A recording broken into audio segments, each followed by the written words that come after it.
Yan mga tropa, tapos na tayo mag-deliver dito sa Mahogany. Yan, diretso naman tayo ng Parian.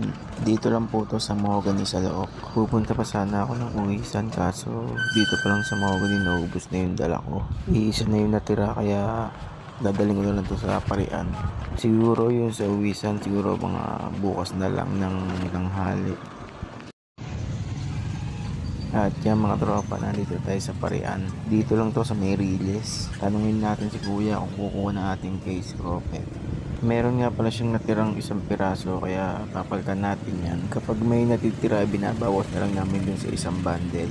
Katulad niya, may natira siyang isa. Ang isang bundle namin ay 210, kaya ang babayaran na lang niya ay 203 na lang. Kasi may isa kaming pinalitan. Ay di ano lang. Isang bundle yung kinuha niya na magkahalo. Ginseng spicy at ginseng bitter. At yung mga tropa, ubos na yung dala natin.